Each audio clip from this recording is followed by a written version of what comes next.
Boa noite, meus irmãos e irmãs. Estou aqui para mais um estudo da palavra do Senhor.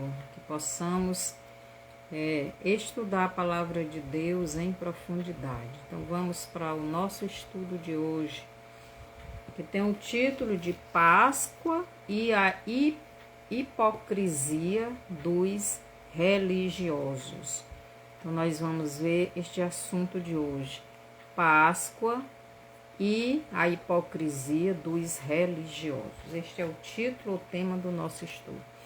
Senhor, nosso Deus e Pai, obrigado por mais este momento na sua presença. Me ajude a transmitir a sua mensagem, seu ensino, sua palavra, que seja esclarecedora, que seja compreensível para os teus filhos e filhas, para que haja um verdadeiro crescimento espiritual. Pois o Senhor diz: conhecereis a verdade vos libertará. Quanto mais conhecemos a tua palavra, mais liberto das mentiras do maligno e do mundo seremos. Obrigado por tudo, no nome de Jesus. Amém. Então vamos para o nosso estudo de hoje, né? E o título é Páscoa e a hipocrisia dos religiosos. Então hoje, né, não são todos os religiosos que são hipócritas, né, que são fariseus, mas eu lhe digo que a maioria é. Então, em todas as épocas, sempre teve líderes religiosos e religiosos hipócritas, né? Tanto os líderes como os liderados. Então, sempre houve isso. Quando Jesus veio, já existia. Então, nós vamos aqui para Lucas 22, do 1 ao 6, que nos diz o seguinte. Lucas 22, do 1 ao 6. Estava, pois, perto a festa dos pães sem fermento, chamada a Páscoa. E os principais dos sacerdotes e os escribas andavam procurando como o matariam, porque temiam o povo. Então a gente vê aqui a hipocrisia daqueles religiosos que deveriam estar ensinando o povo a palavra de Deus, ensinando o povo a conhecer o Messias, mas os religiosos aqui, os sacerdotes, os principais, aqui diz que eram os principais dos sacerdotes e os escribas, eles que escreviam, né, a lei. Quer dizer, eles transcreviam, os escribas. Andavam procurando como o matariam, andavam procurando um jeito de matarem Jesus. Então, eles não estavam preocupados em ensinar a palavra de Deus ao povo de Deus, mas estavam preocupados em como eles iriam fazer para matar Jesus. Porque temiam o povo. Então, eles queriam matar Jesus, mas devido o temor que eles tinham do povo, porque o povo, né, seguia Jesus, andava seguindo Jesus, muitos, a maioria, só interessado nos milagres, né, nas bênçãos que Jesus fazia, mas os sacerdotes, os principais sacerdotes e os escribas temiam o povo. Entrou, porém, Satanás em Judas, preste atenção. Entrou Satanás em Judas, que tinha por sobrenome Iscariotes, o qual era do número dos 12. Então aqui Judas representando os cristãos, não é? Porque ele fazia parte do grupo dos apóstolos, né? E os apóstolos eram aqueles que iriam levar a palavra de salvação para o povo de lá. Eles iriam começar a igreja, né? Pregando, e assim viria a igreja Então aqui ele estava representando já esta igreja caída, né? Esta igreja que não é a igreja de Cristo, a igreja apóstata. Então Judas já está aqui com Satanás nos coros dele, por isso diz assim: entrou, porém, Satanás em Judas. Ele não estava possesso, mas Satanás já estava dominando a mente dele, dominando o desejo dele.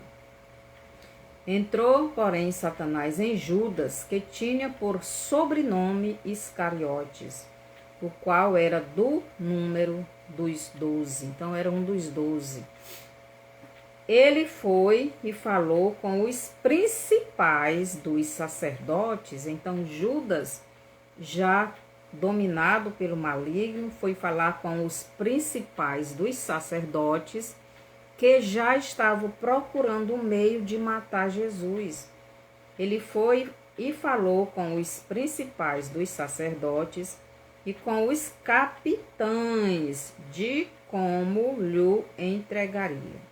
Então, ele, Judas, foi até os sacerdotes para dizer como iria entregar Jesus, os quais se alegraram e convieram em lhe dar dinheiro. Então, quando Judas chegou lá, né, por causa de dinheiro, né, já dominado por Satanás, já tinha apostatado a fé que ele disse que tinha em Jesus, mas não cria, né?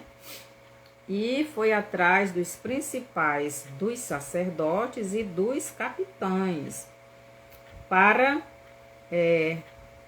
tramarem contra Jesus. Ele foi para tramar um jeito de como iria entregar Jesus. Então, Satanás guiando o povo dele.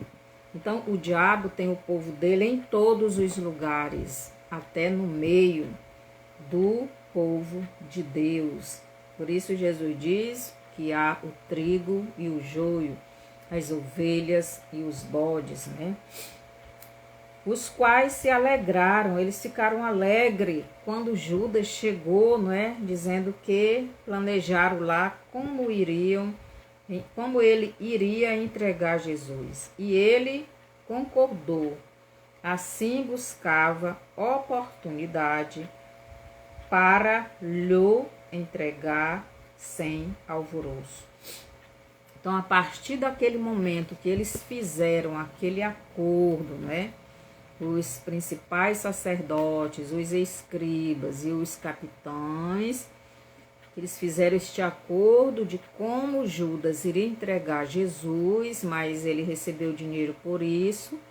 Então, eles ficaram alegres. Agora já temos alguém de dentro do grupo, presta atenção, que vai nos entregar o Messias. Em Lucas 22, do 1 ao 6, nos é relatado isso, esse plano diabólico para matarem Jesus. Então, os líderes judaicos, juntamente com a parte podre da igreja, representada por Judas, estavam juntos fazendo acordos para eliminarem o verdadeiro Messias. Então, Judas representa hoje, nos nossos dias, aqueles que se dizem cristãos, que são apóstatas da sua fé, não tem Deus na sua vida, nunca tiveram. Como Paulo disse, se fosse um dos nós, não teria saído do nosso meio. Estava no nosso meio, mas não era dos nossos. Ele estava ali porque Satanás colocou para poder apostatar sua fé e levar muitos do meio com eles, né? Para tirar muitos que estavam entrando no caminho, tirar do caminho. Então, os sacerdotes e escribas, representando os judeus, a religião judaica, né? E Judas Iscariote, representando o lado podre e maligno daqueles que se dizem cristãos e não são, porque Judas dizia que era apóstolo de Cristo. Ele dizia que era um dos seguidores de Jesus, era um cristão, ele cria em Cristo, ele dizia isso, mas ele não cria. Em 1 João 2, deixa eu ver bem aqui. 1 João, João 2, capítulo 2, versículo do 19 ao 20, nos diz o seguinte. Deixa eu ver se é 1 João mesmo. 1 João 2,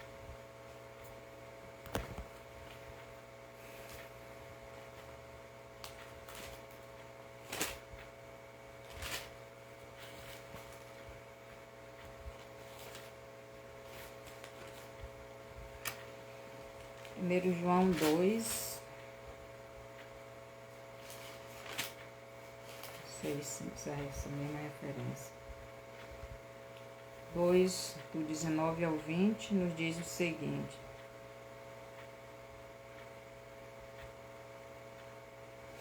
Não, é João, Evangelho de João, que eu botei bem aqui errado. Evangelho de João, capítulo 2.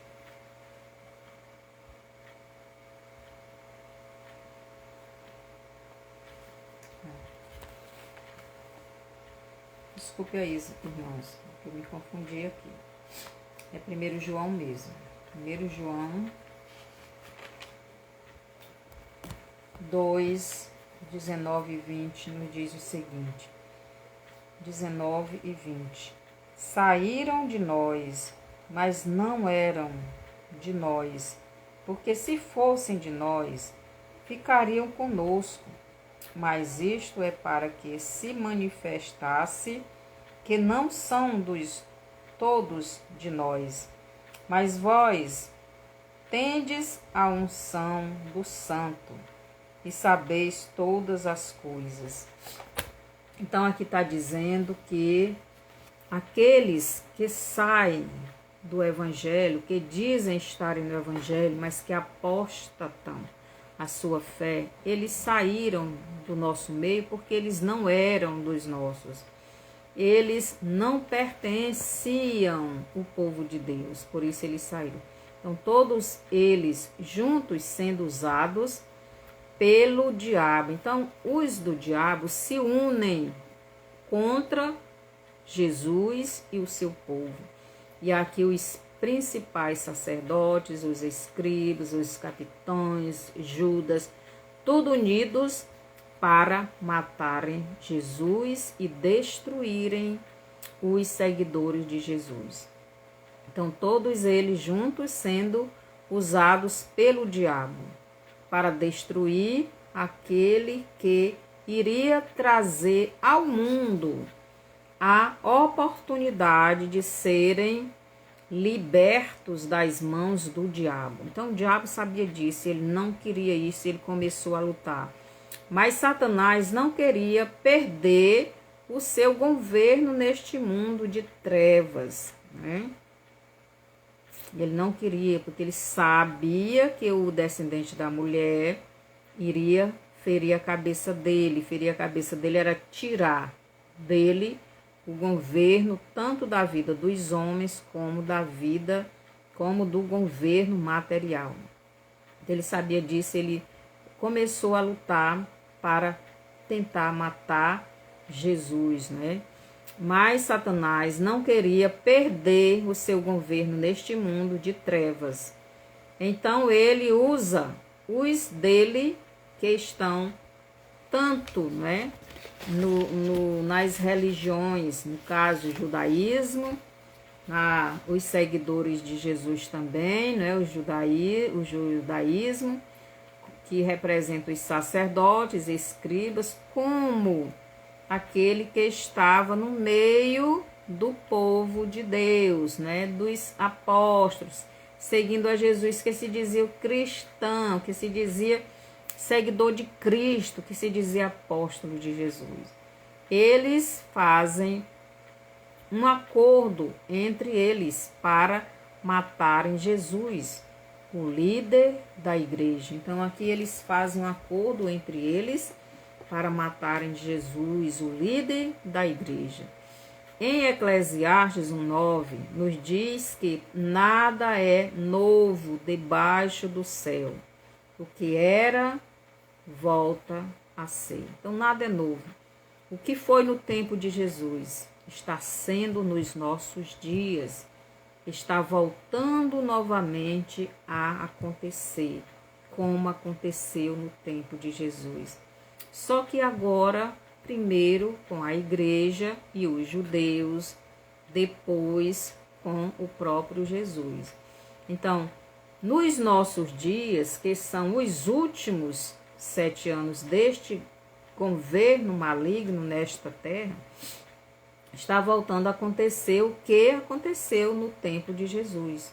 Os líderes desta Roma renascida, nestes órgãos mundiais, juntamente com o governo dos Estados Unidos americanos e os líderes judaicos fazendo aliança com os reis das nações do Oriente para lutarem contra o verdadeiro povo de Deus e também com o próprio Yeshua, do Pai Eterno, que é o Yeshua, que é Jesus, né? Filho de Deus, do Pai Eterno.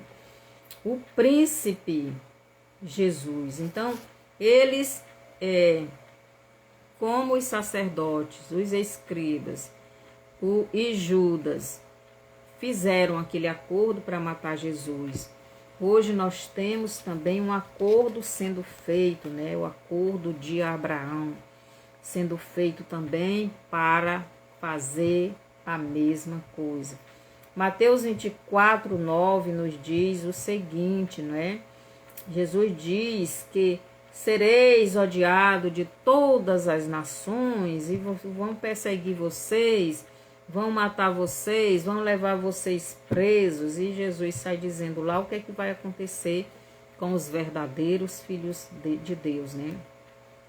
Aqui no Apocalipse 11:18, Deus também fala que todas as nações se iraram, elas estão iradas.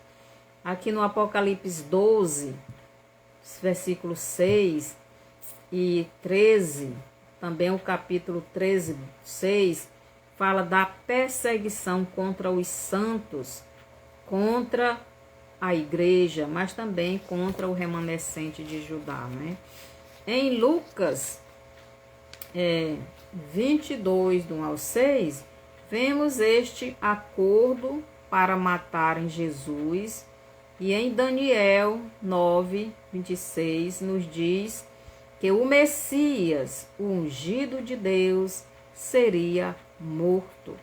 Então, a profecia de Daniel disse que, deixa eu ler bem aqui, Daniel, capítulo 9, versículo 26, diz o seguinte: e depois das 72 semanas será desarraigado o Messias, mas não para si mesmo, e o povo do príncipe que há de vir destruirá a cidade. Então, vamos parar bem aqui. Então, aqui está dizendo, e depois das 62 semanas será desarraigado o Messias, quer dizer, será morto o Messias. Então o Messias seria morto pelo sistema religioso, seria morto pelo sistema político romano, seria morto pelos juízes e também pelo povo. Todos condenaram Jesus à morte. Aqui Daniel já estava dizendo que o ungido, o Messias, seria morto. Então, isto aconteceu aqui em Lucas 22, do 1 ao 6, começou também este acordo, este plano, né, diabólico para matarem Jesus, o Messias, o ungido de Deus, né? Então houve um acordo entre os religiosos judaicos e o apóstolo apóstata, né? Que se apostatou da fé que disse que tinha, mas que não tinha.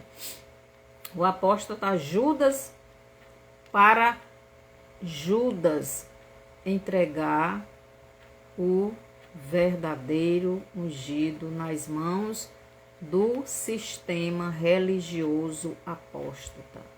Então, o apóstolo apóstata combinou que iria entregar o Messias nas mãos dos principais sacerdotes, nas mãos do sistema religioso, para que ele fosse entregue aos políticos, ao sistema político, para que fosse condenado por Roma à morte de cruz, que Roma é quem condenava os marginais principais, né, os marginais perigosos à morte de cruz. Então, esta profecia de Daniel 9:26 se cumpriu em Lucas 23, 44 a 46. Então, Lucas 23, versículo 44 ao 43, que diz assim: E era já quase a hora sexta, e houve trevas em toda a terra até a hora nona, e o sol escureceu, e rasgou-se ao meio o véu do templo. E clamando Jesus com grande voz, disse: Pai, nas tuas mãos entrego o meu espírito.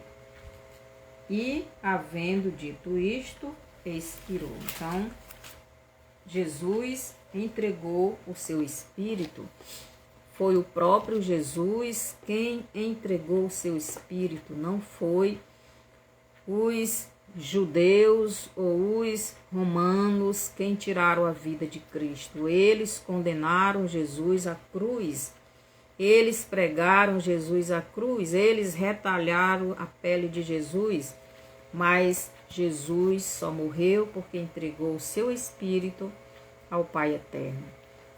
Então só o Pai pode tirar a vida, ninguém mais pode tirar a vida sem a permissão de Deus.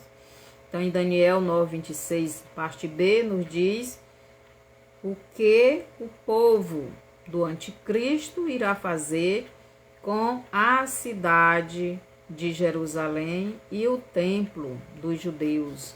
Então, vamos ver aqui a parte B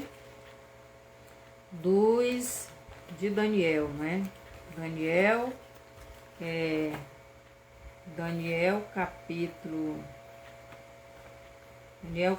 9, versículo 23, a parte B, nos diz assim: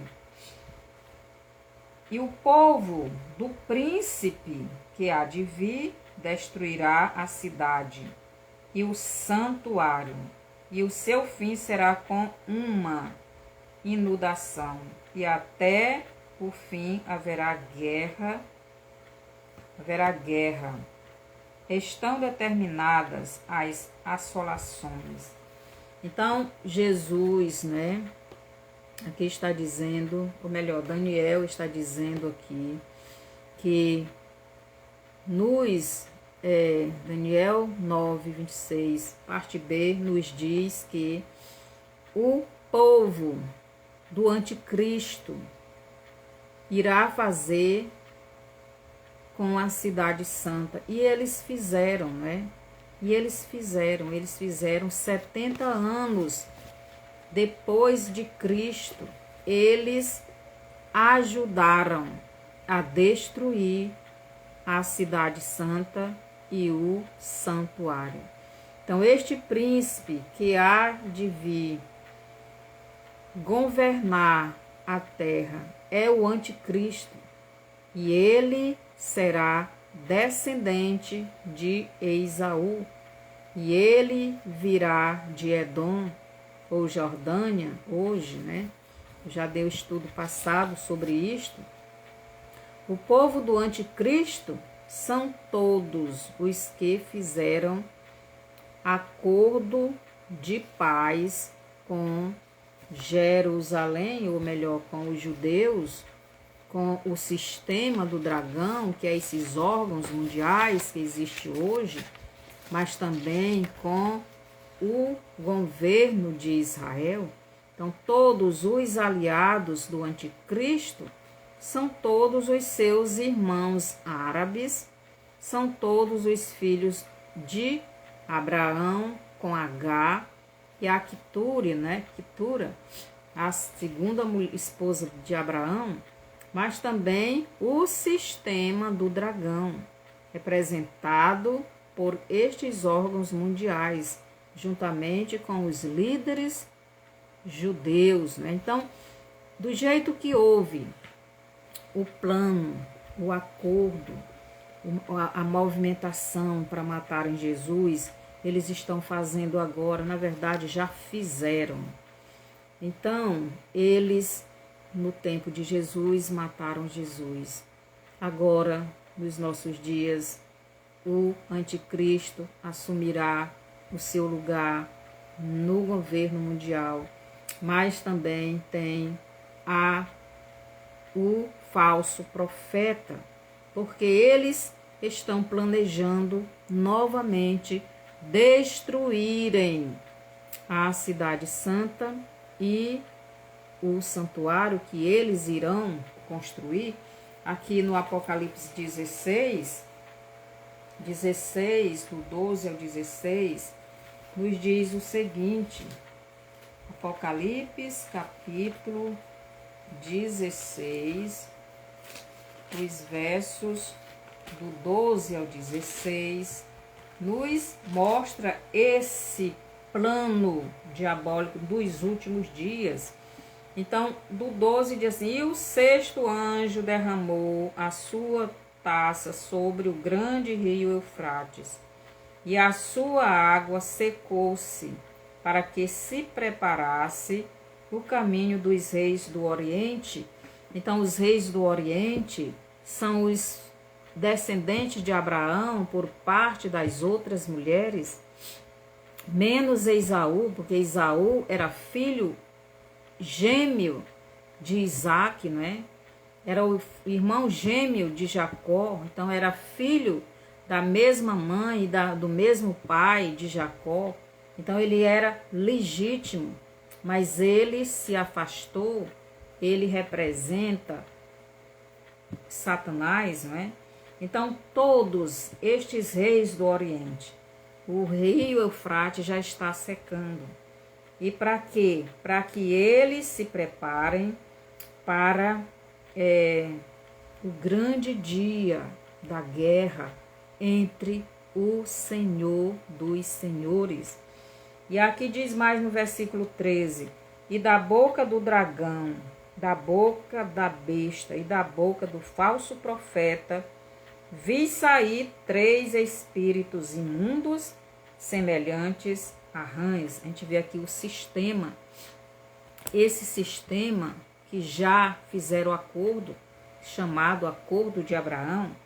Então, os reis, todos os reis do Oriente, todos os reis do Oriente, e juntamente com o sistema do dragão, que é esse que está governando através desses reinos, desses órgãos mundiais, também com o anticristo, né?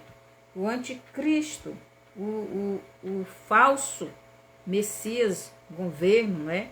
Porque esse Messias governo vem do Oriente, vem de Edom, vem da descendência de Esaú, vem da Jordânia. E o falso profeta, esse é o Messias dos judeus. O falso profeta é o falso Messias religioso, o Messias que vai construir o templo e vai começar todo o ritual, todos os sacrifícios, ofertas e tudo mais. que os judeus estão lutando hoje nessas guerras para terem o seu templo. Então o falso profeta vai assumir a direção desse templo e ele vai levar todos a adorarem o anticristo. Então todos, aí é o acordo feito. Esse acordo, né, que se chama hoje Acordo de Abraão. Todos juntos em acordo para combaterem o povo de Yeshua, o verdadeiro Messias, mas também prontos para guerrearem com o próprio Yeshua, com o próprio Messias. Você pode ler isso em Apocalipse, no Apocalipse 19, do 18 ao 21. Primeiro ele vai lutar com o povo do Messias, o povo de Deus. Tanto primeiro a igreja, depois os judeus, o remanescente de Judá, depois com o próprio Yeshua. Na primeira vez que Jesus veio, o sistema religioso judaico, os cristãos apóstatas, na pessoa de Judas, e o sistema político romano prenderam Jesus, julgaram Jesus, condenaram Jesus à morte de cruz, que somente os piores marginais seriam condenados àquele tipo de morte, nos mostrando que Jesus levou sobre ele os pecados também dos piores marginais. Então Jesus levou sobre ele todos os nossos pecados. O único pecado que não tem perdão é a blasfêmia contra o Espírito Santo. E o que é a blasfêmia contra o Espírito Santo? É você não aceitar que Jesus é o Salvador. Você não aceitar ser convencido. Você não quer aceitar essa mensagem. Se você não aceita essa mensagem, você não poderá ser salvo. Então, fizeram tudo isso injustamente.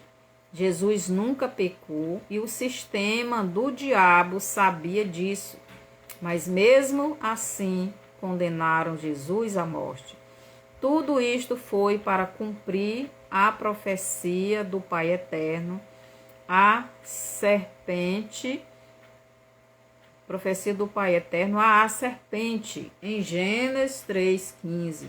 Foi que o Pai Eterno disse para a serpente: porém inimizade entre ti e a mulher, entre a tua descendência e o seu descendente.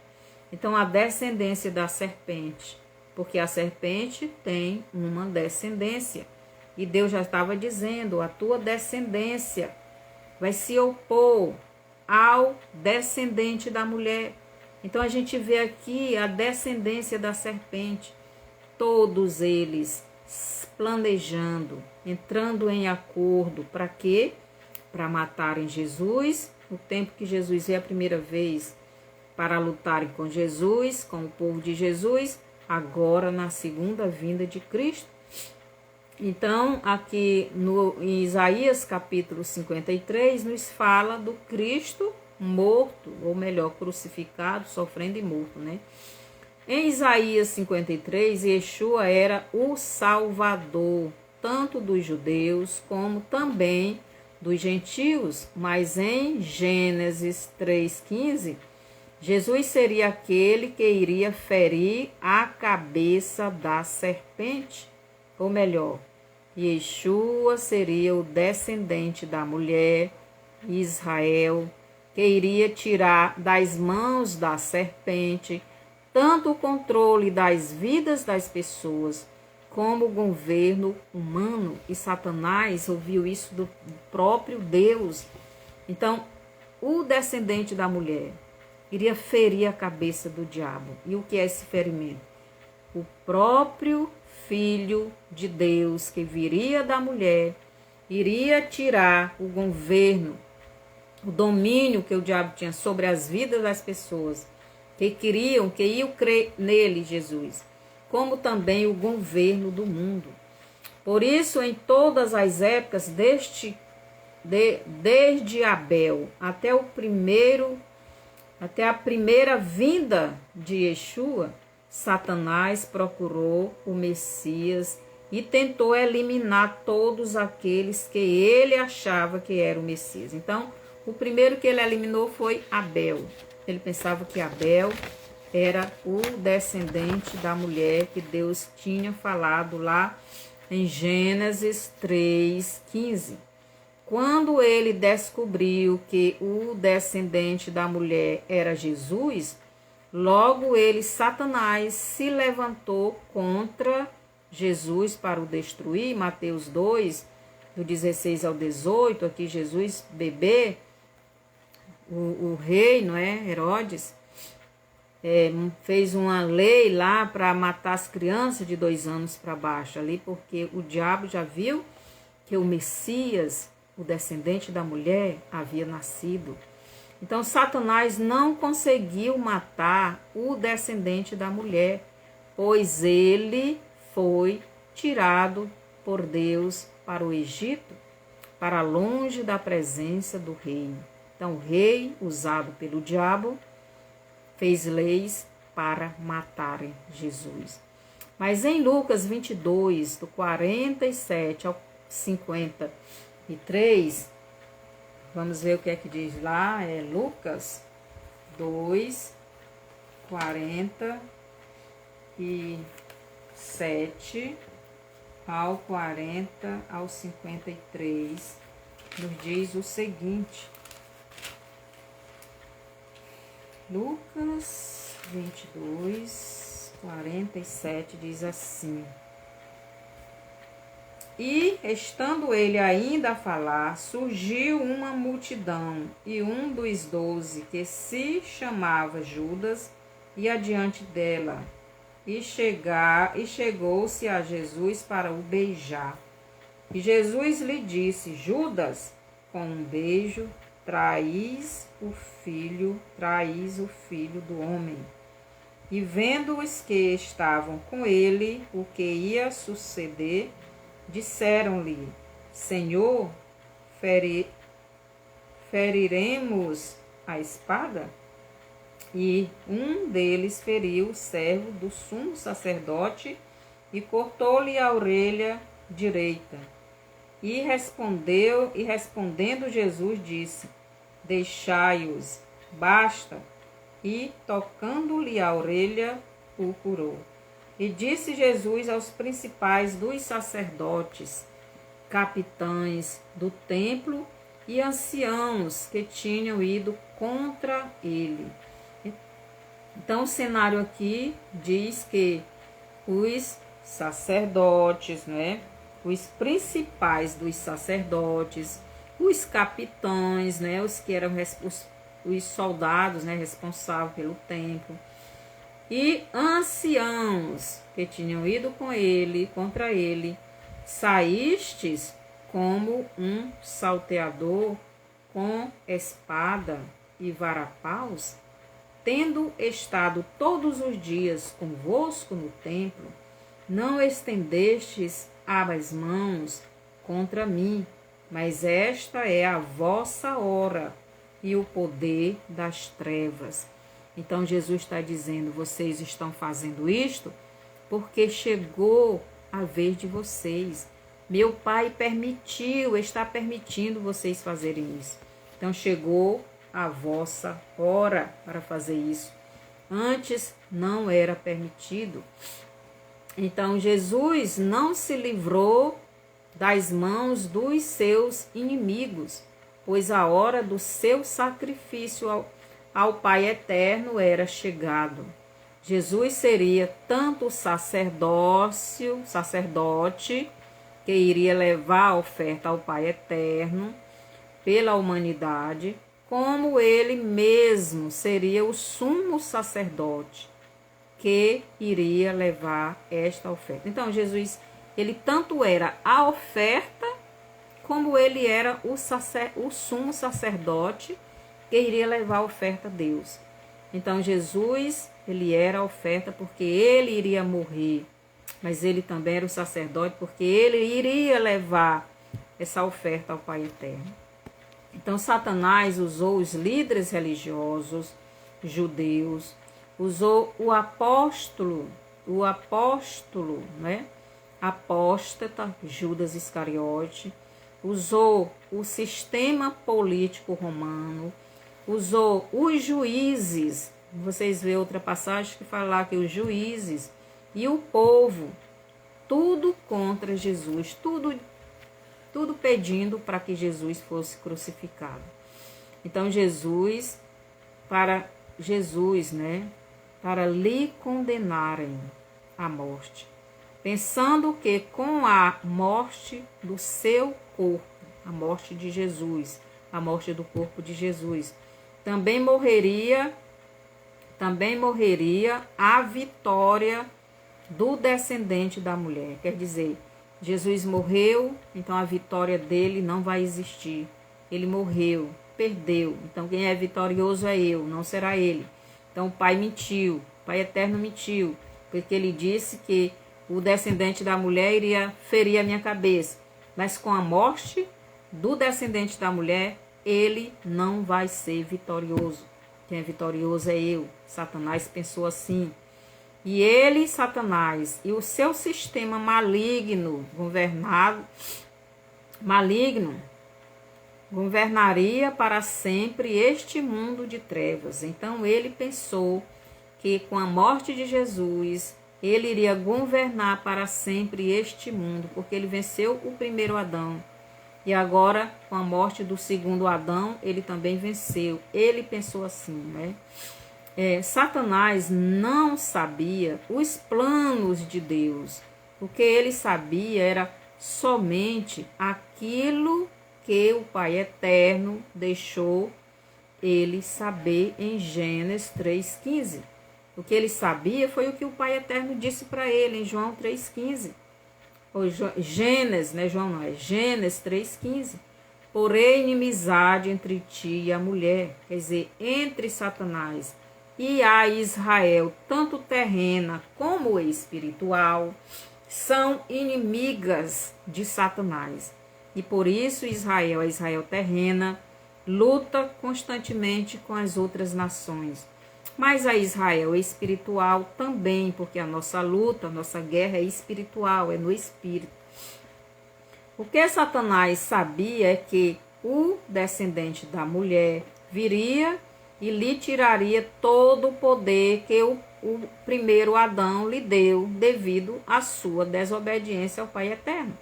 Então Satanás sabia disso. Sabia que o descendente da mulher viria e tiraria todo o seu poder.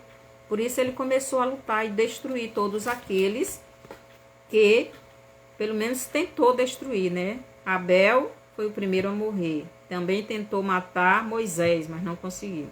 Então, só que Yeshua não viria somente uma vez a esta terra e terminaria a sua obra. Então, Satanás pensou que Jesus viria só uma vez e completaria a sua obra. Mas ele não sabia que Jesus viria 2 vezes. Deus dividiu esta obra de Jesus em 2 etapas.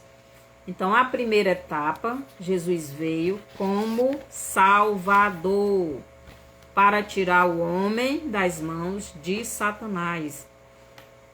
Então, a primeira etapa, ele Deus, se encarnou, né? Ou melhor, ele Deus faria um corpo humano para a sua morada neste mundo, para cumprir as suas profecias. Então, o próprio Deus, ele fez um corpo, um templo, uma morada para ele. Ele se vestiu da nossa roupa humana, do nosso corpo. Ele se tornou um ser humano. Em João 1,14 diz: e o Verbo se fez carne e habitou entre nós, e vimos a sua glória como glória do unigênito do Pai. Então, o Verbo, Deus, a palavra, se fez uma pessoa. Deus fez um corpo, Deus fez uma morada Deus fez um templo para ele morar. Deus fez uma casa para si. O corpo de Jesus era a morada do Espírito Santo. Depois Satanás feriria o calcanhar de Jesus, ou melhor, quando o homem Jesus fosse condenado à morte por todo o sistema do diabo, tanto o sistema religioso como político, e lhe condenasse à morte de cruz, então Jesus poderia levar sobre o seu corpo os pecados de todos aqueles que creram ou creem na sua palavra. Jesus, com o pecado da humanidade em seu corpo, significa que a serpente teria conseguido injetar em Jesus o seu veneno, que era o pecado, que era injetado na humanidade. Então, Satanás, quando ele conseguiu que o primeiro Adão, e a primeira mulher, Eva, pecaram, então ele conseguiu injetar neles o veneno chamado pecado. Quando Jesus recebeu sobre o seu corpo o pecado de todos aqueles que crêem nele, de todos aqueles que recebem ele, de todos aqueles que querem ele como seu Salvador e Senhor, então o corpo de Jesus foi injetado o nosso pecado. Então Jesus levou sobre ele o pecado de todos aqueles que realmente têm ele como seu Salvador. Por isso, quando Jesus morreu, o inferno se alegrou, pois Satanás pensou que havia derrotado Yeshua.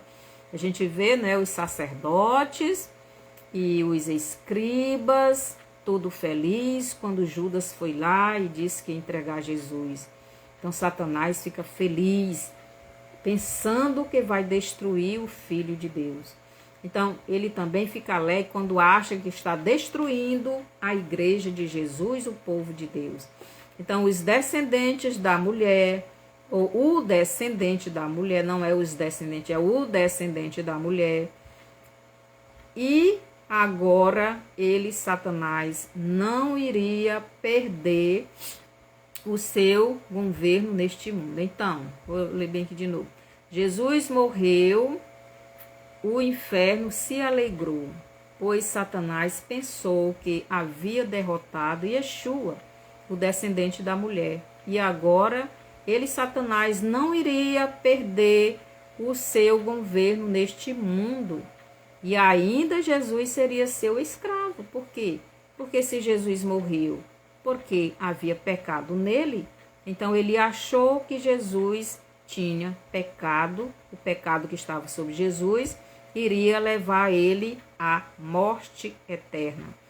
O que ele não sabia era que para uma pessoa ter o seu espírito, alma e corpo mortos, não seria levando sobre si os pecados de outras pessoas,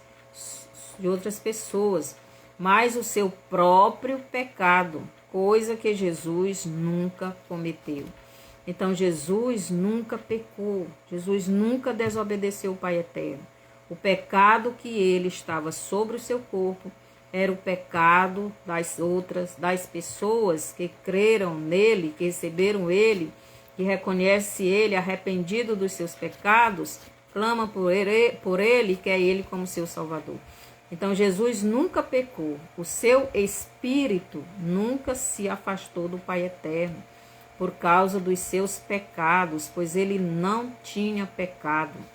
Logo, somente o seu corpo sofreu com o veneno que foi colocado sobre o seu corpo, sobre o corpo dele, o corpo de Jesus. O veneno era o pecado da humanidade. O corpo de Jesus, que era santo, ao receber sobre si o pecado da humanidade, à medida que o seu corpo se sujava dos pecados da humanidade, o seu sangue, que era puro ia limpando todos aqueles que os seus pecados estavam sendo lançados sobre o corpo de Jesus. Então, toda pessoa que crê em Jesus como Salvador, o pecado dela foi lançado sobre Jesus, mas o sangue de Jesus ia purificando, ia limpando esta pessoa. Então, houve aí uma transformação. O corpo de Jesus foi sendo contaminado com o veneno chamado pecado e foi morrendo. Então, o corpo de Jesus, quanto mais recebia o nosso pecado sobre ele, ele iria morrendo. Mas aqueles que estavam lançando sobre Jesus os seus pecados, estavam ficando curados das suas doenças, das suas enfermidades, dos seus pecados, estavam ficando libertos. Você lê isso em Isaías 53, do 4 ao 10. Então, mais o Filho de Deus foi nos dando vida. Então, quanto mais Jesus ia recebendo sobre ele, sobre o seu corpo mortal, o nosso pecado, mais nós íamos sendo libertos, íamos sendo purificados, íamos recebendo vida, e nós temos vida. Então, Jesus foi o cordeiro que não tinha pecado, mas era sacrificado. Então, o cordeirinho no Velho Testamento, ele era sacrificado pela pessoa pecadora. O cordeirinho não tinha pecado, mas ele era morto para que Deus recebesse, curasse, perdoasse a pessoa. Então, Jesus foi este cordeirinho. Por isso, João Batista diz: eis o Cordeiro de Deus que tira o pecado do mundo. Jesus foi o cordeiro que não tinha pecado, mas era sacrificado ao Pai Eterno no lugar do pecador, para que o pecado do pecador fosse perdoado. Então, Jesus foi este substituto. Então, o cordeirinho no Velho Testamento, ele era o substituto do pecador. A gente vê isso lá com Abraão, não é? Abraão foi levar o seu filho a Deus, que Deus pediu para ser sacrificado, mas ali o cordeirinho substituiu Isaque, e é o mesmo que Jesus fez conosco. Então, todos aqueles que se arrependem dos seus pecados e vão até Jesus pedindo perdão, crendo verdadeiramente em Jesus como seu Salvador e querendo Ele na sua vida, então Jesus dá este perdão e Deus justifica essa pessoa e ela é salva. Como os pecados que Jesus levou sobre si não eram dele, mas de outras pessoas, então a morte não pôde deter Jesus na sepultura. E o Pai Eterno devolveu o Espírito de Jesus ao seu corpo. Só que não mais aquele corpo deformado pelo pecado da humanidade, mas sim um novo corpo, um corpo glorificado, um corpo imortal, o mesmo corpo que ele tinha no céu antes de vir a esta terra e se vestir de um corpo humano, né? De um corpo que poderia morrer. Então, você pode ler isso em João 17:5. Então, por isso, em João 2:19, o Deus Filho, ou melhor, Jesus como Deus, fala para os judeus que lhe perguntaram: que sinal? Então, aqui é Jesus falando, né, para aqueles judeus que pediam sinal, porque Jesus ali estava limpando o templo, né, derrubando aquelas coisas. Que sinal nos mostra para fazeres estas coisas? O sinal seria o de Isaías, capítulo 53. Seria a morte dele e a ressurreição. O sinal seria os nossos pecados serem lançados sobre o templo, o corpo do homem Jesus, não do Deus Jesus, ou melhor, no corpo humano de Jesus, não no espírito de Jesus, porque Jesus tinha um corpo humano, mas também o Espírito de Deus estava dentro desse corpo. Não foi o Espírito de Deus que levou o nosso pecado. Não foi Jesus, como homem, que pecou para que o Espírito dele morresse. Foi o corpo de Jesus quem recebeu o nosso pecado. Por isso o corpo de Jesus morreu. A Bíblia diz, né, parece que é Tiago que diz que a vida do corpo é o sangue, e Jesus derramou todo o seu sangue. Foi no corpo do homem Jesus, a Bíblia diz também que quase todas as coisas são purificadas com sangue, sem derramamento de sangue não há remissão.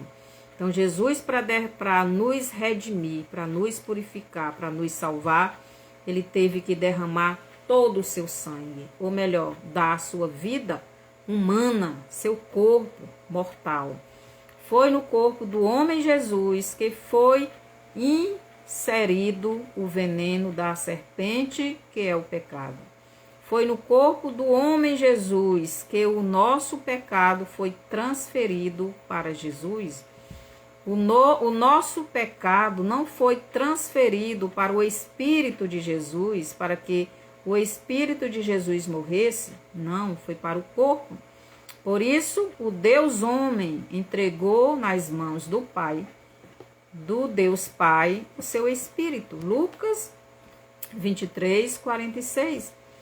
Em Lucas 24, do 1 ao 7, nos fala do cumprimento da profecia que Jesus deu em João 2,19, lá sobre o templo, né? Derrubai vós este templo, ou melhor, lançai sobre o meu corpo. E Jesus está dizendo, derrubai vós este templo, e eu vou fazer outro templo, vou fazer outro corpo. Então vou ler lá para os irmãos verem. João 2,19. João 2,19, lê bem direitinho. João capítulo 2, versículo 19.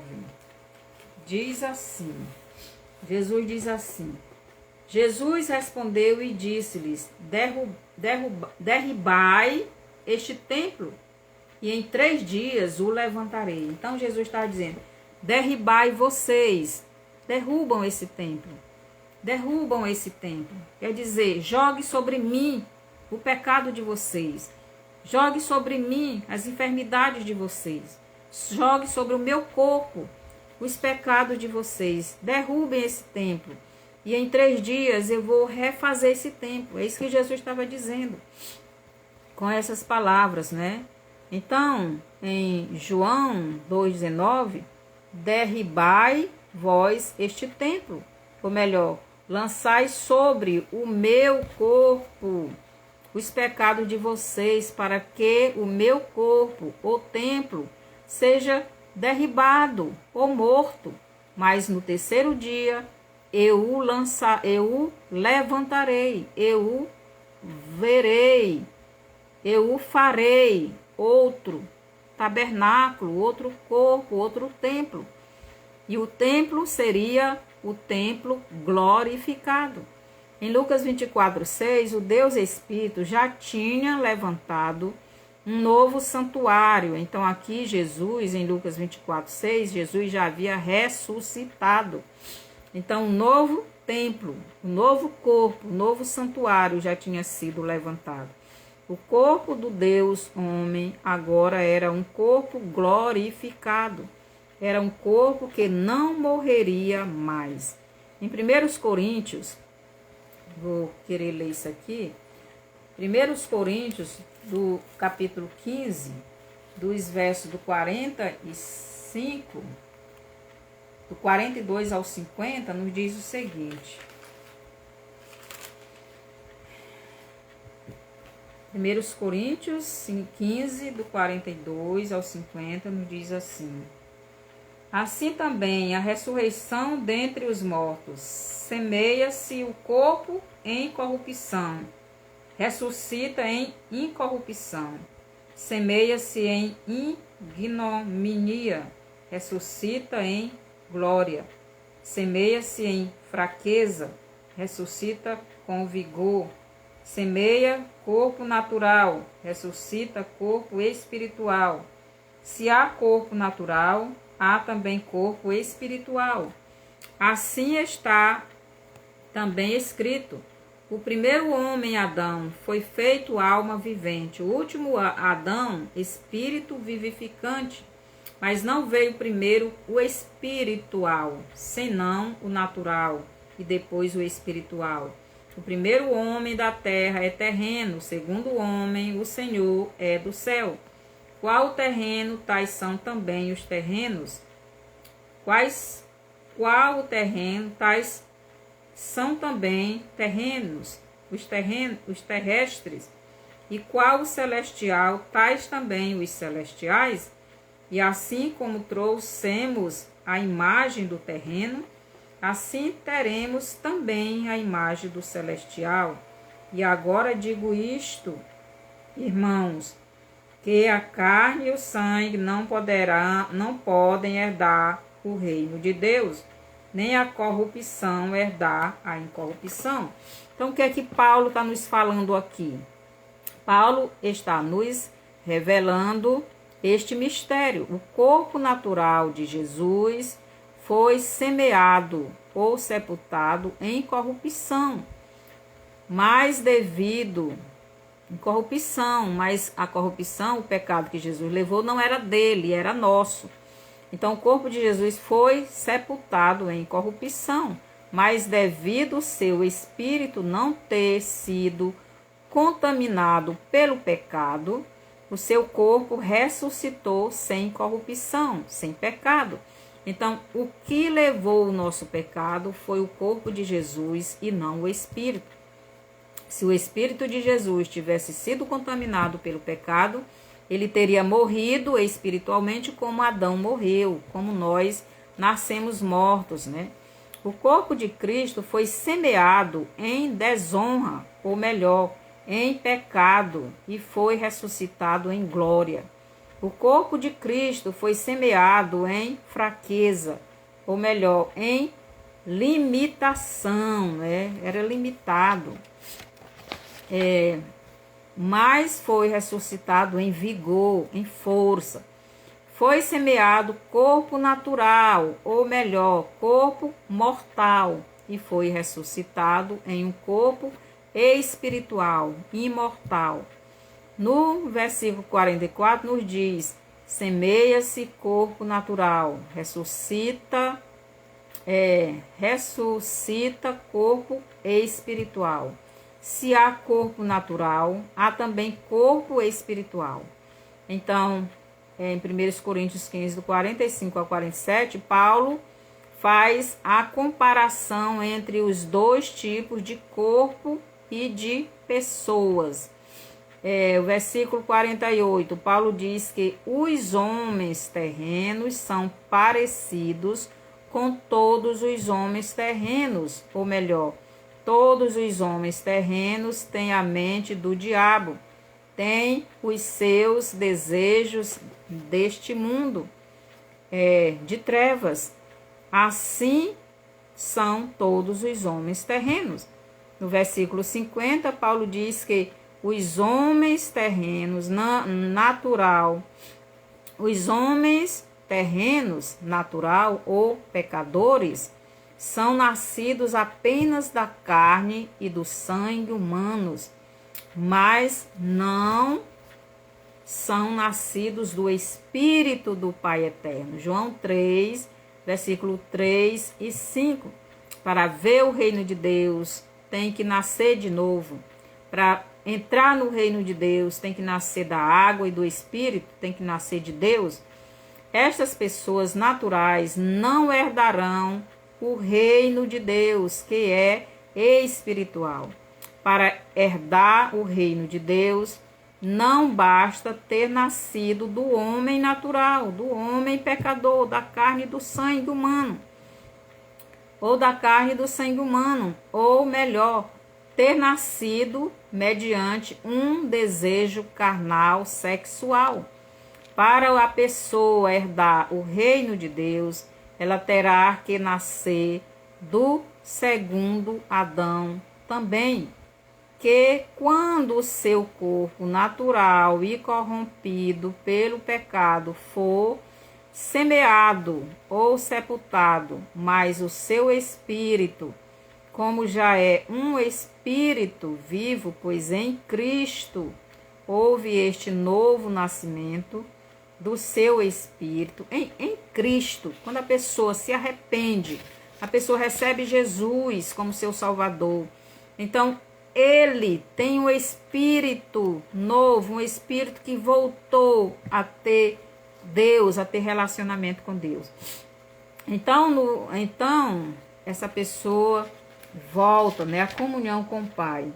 Então, esse nascimento do seu espírito, então, na volta de Jesus para a sua igreja, todos aqueles que, como Jesus, têm o espírito vivo, Jesus, porque nunca pecou, o espírito dele nunca foi contaminado com o pecado.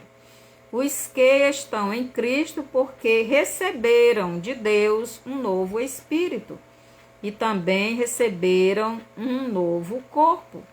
Então, na volta de Cristo, no arrebatamento, todos aqueles que já receberam Jesus, receberam um novo espírito. Um espírito que não vai mais morrer, mas também receberá um novo corpo, porque o nosso corpo será transformado. Mas os que não receberam do Pai Eterno este novo espírito, estas pessoas ainda são naturais, ou melhor, estão mortas espiritualmente. Por isso, se morrerem fisicamente com um espírito morto, elas ressuscitarão com um corpo também morto, ou melhor, com um corpo sem a presença de Deus, com um corpo sem a glória de Deus. E esta pessoa ficará longe de Deus para sempre. Então, quando você aceita Jesus como Salvador da sua vida, você recebe um novo espírito, um espírito vivo, onde o Espírito de Deus vai morar nele e vai guiar o nosso espírito. Mas o nosso corpo ainda vive no pecado. Por isso ele tem que morrer. Quando ele morrer, que Jesus vier, ele vai ressuscitar em um novo corpo. Porque o nosso corpo vai ressuscitar glorificado? Porque o nosso espírito já recebeu a vida, já nasceu de novo. Porque recebeu Jesus, se arrependeu dos seus pecados. E recebeu Jesus, mas o nosso corpo, como ainda está vivo no pecado, ele precisa morrer ou então ser transformado. É o que vai acontecer. No caso de Jesus, o Espírito de Jesus não sofreu a morte eterna. Não sofreu a morte, que ele nunca pecou. Mas o corpo dele sofreu a morte porque ele levou sobre ele os nossos pecados. Mas Jesus ressuscitou porque o Espírito dele era vivo e o corpo dele foi transformado. Ele teve o corpo glorificado, assim será todos aqueles que já têm Jesus. Então, esta é a primeira etapa da vinda de Jesus nessa terra. Então, Jesus veio como oferta, como sacrifício pelos pecados. Jesus veio como Salvador, mas Jesus veio também como sacerdote, como religioso. Então, o falso profeta vai se passar por esse Messias religioso, que veio a primeira vez, há mais de 2000 anos atrás. Mas agora Jesus vai voltar para a segunda etapa. A segunda etapa da vinda de Jesus será para assumir o governo do mundo. Ele, Deus, então, segunda etapa da vinda de Jesus, ele, Deus, vem, ele, Deus homem, Jesus, Deus homem, né? Virá a segunda vez para assumir o governo do mundo sobre as suas mãos. concluir a sua criação espiritual, que são os filhos que o Adão humano não deu para o Pai eterno, e passar o seu sábado de descanso com a sua criação. Então Deus fez Adão e Eva e mandou eles frutificarem, multiplicarem e encher a terra de pessoas como eles, que eram santos, que não tinham pecado. Mas Adão não fez isso, só fez isso depois do pecado. Então Jesus vai voltar para o seu milênio. Aqui diz o seguinte: Jesus vai voltar para o seu milênio para concluir a salvação, concluir o homem salvo, concluir esta segunda etapa da salvação do homem. Ele vai vir para assumir o governo, tirar o governo das mãos de Satanás e concluir todos os salvos. É isso que Jesus vai vir fazer. Aqui em Gênesis, e Jesus vai vir, vou ler bem aqui de novo. Ele, Deus homem, virá a segunda vez para assumir o governo do mundo sobre as suas mãos.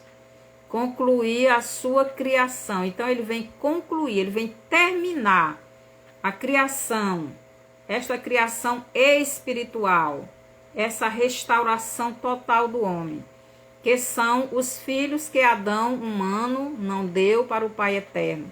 Deus queria pessoas que fossem a imagem e a semelhança dele, como ele fez Adão, mas Adão não deu esses homens. Então, foi preciso Deus fazer um novo plano para salvar o homem. A primeira vez, Jesus veio para morrer e salvar o homem.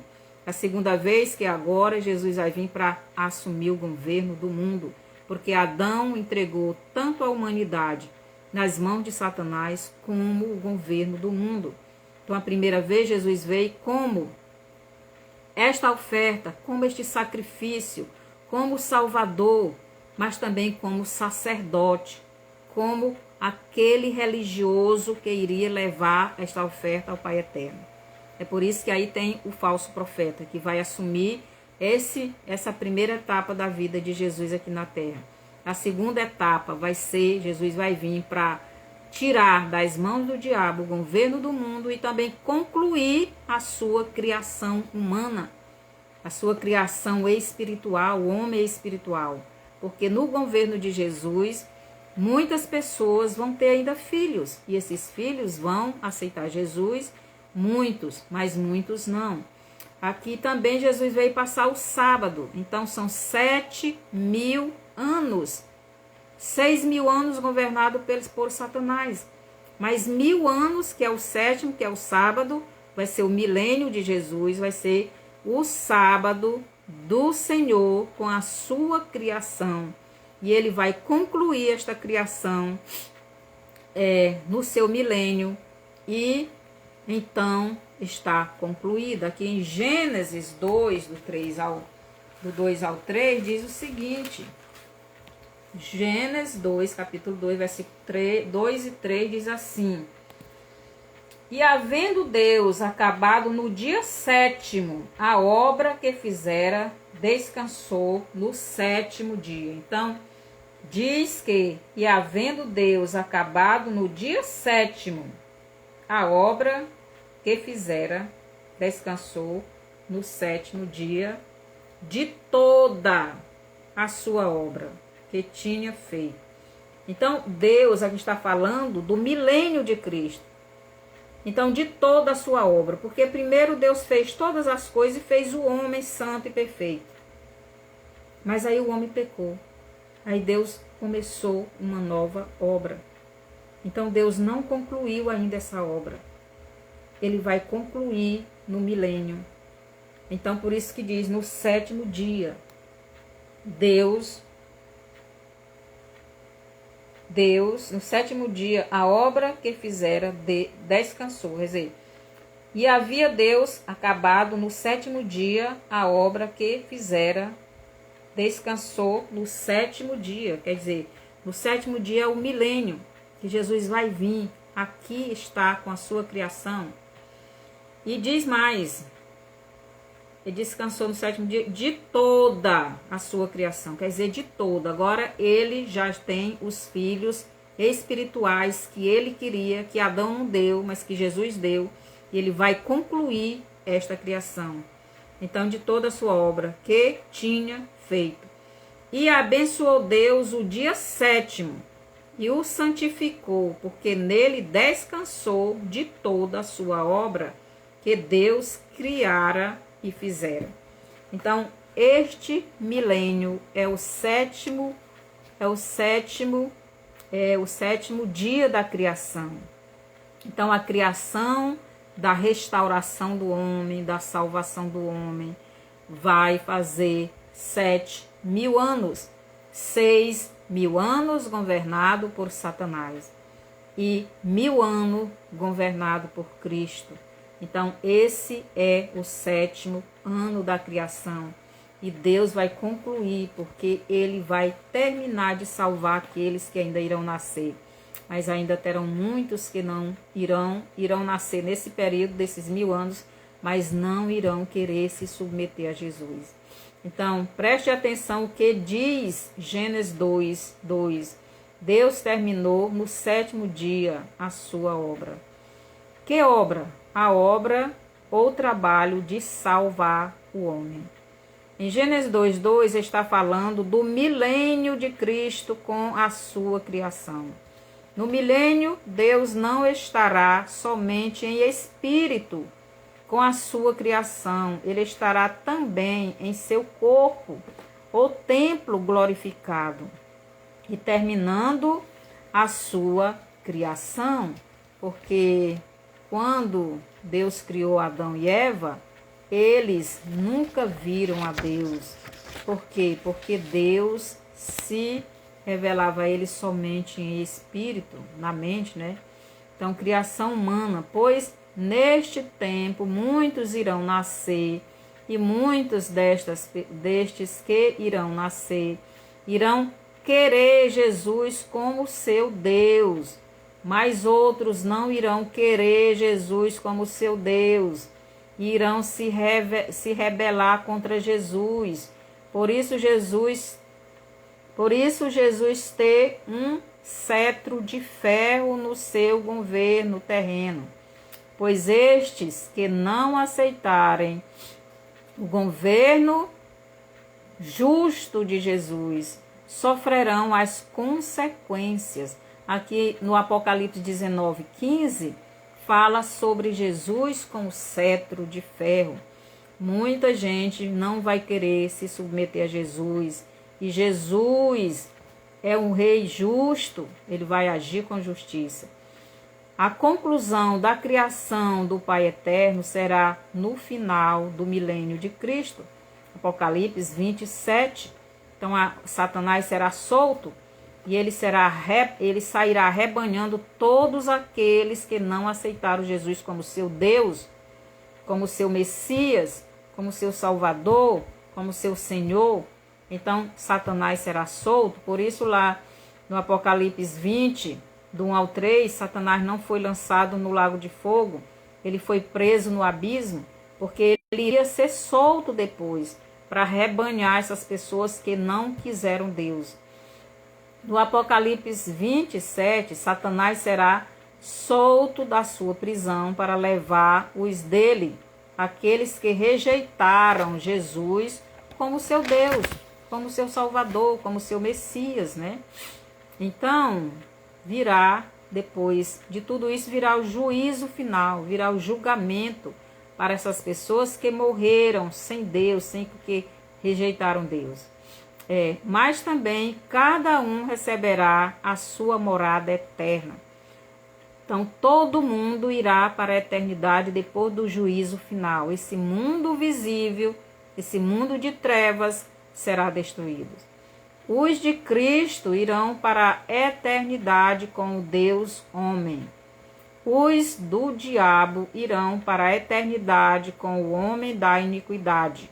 Apocalipse 20:15.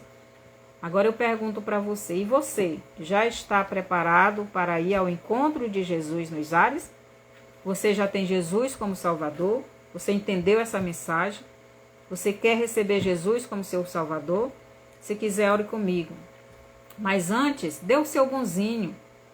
Mande essa mensagem para outras pessoas. Comente o que você achou. Diga alguma coisa. O que você entendeu, o que você não entendeu. Pergunte, que eu posso lhe responder se eu assim souber. Se não souber, eu vou perguntar ao Senhor, nosso Pai.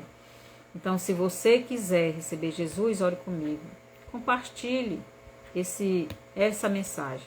Senhor Jesus, eu entendi essa mensagem. Eu quero o Senhor como meu Salvador. Eu entendi que o Senhor é o único que pode me salvar. Eu não quero ir para o inferno. Eu me arrependo dos meus pecados. Eu quero o Senhor na minha vida. Eu quero o seu Espírito governando a minha vida. Leve sobre o Senhor os meus pecados e me perdoe, me justifique. Eu quero fazer a sua vontade. Eu lhe aceito hoje. Amém. Se você fez essa oração crendo verdadeiramente em Jesus como seu Salvador, então você é salvo. E vá para uma igreja evangélica que realmente pregue a palavra de Deus, porque hoje em dia tem muitas que não estão mais pregando a palavra de Deus. Mas procure uma que ainda pregue. E vá crescer, estude a sua Bíblia todos os dias. E até o próximo estudo, até sábado.